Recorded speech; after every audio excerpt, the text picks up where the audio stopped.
அனைவருக்கும் வணக்கம். இன்றைக்கி வீடியோவில் என்ன பார்க்க போகிறோம்னா, அந்த கடல மாவை வச்சு பக்கோடா செய்ய போகிறோம். எப்படி செய்யணும்னு வாங்க பார்க்கலாம். இந்த பக்கோடாவுக்கு சின்ன வெங்காயம் தான் போடணும். உரிச்சிட்டு அலசிக்கிறேன்.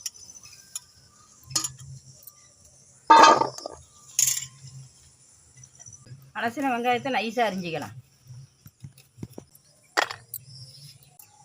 கடல மாவை கொட்டிக்கலாம்.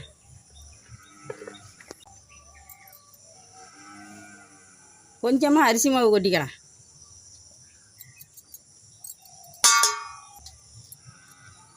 அது கூட கருவேப்பிலையை போட்டுக்கலாம்.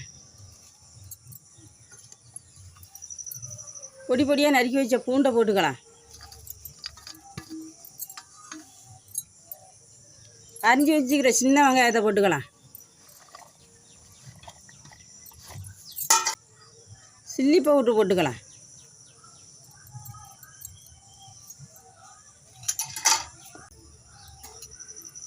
தேவையான அளவு உப்பு போட்டுக்கலாம்.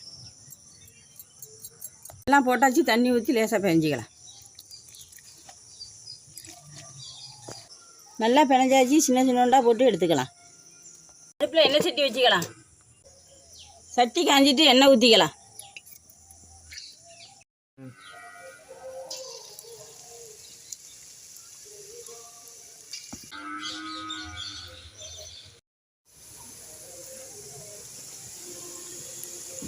இந்த பக்கோடாவை நல்லா செவக்க விட்டு எடுத்தோம்னா பொறன்னு சாப்பிட்றதுக்கு சூப்பராக இருக்கும். இந்த மாதிரி பக்கோடா நீங்களும் செஞ்சு சாப்பிட்டு பாருங்கள். சூப்பராக இருக்கும். இந்த வீடியோ பிடிச்சிருந்தா லைக் பண்ணுங்கள், கமெண்ட் பண்ணுங்கள். சுதா சமையலுக்கு சப்ஸ்கிரைப் பண்ணுங்கள்.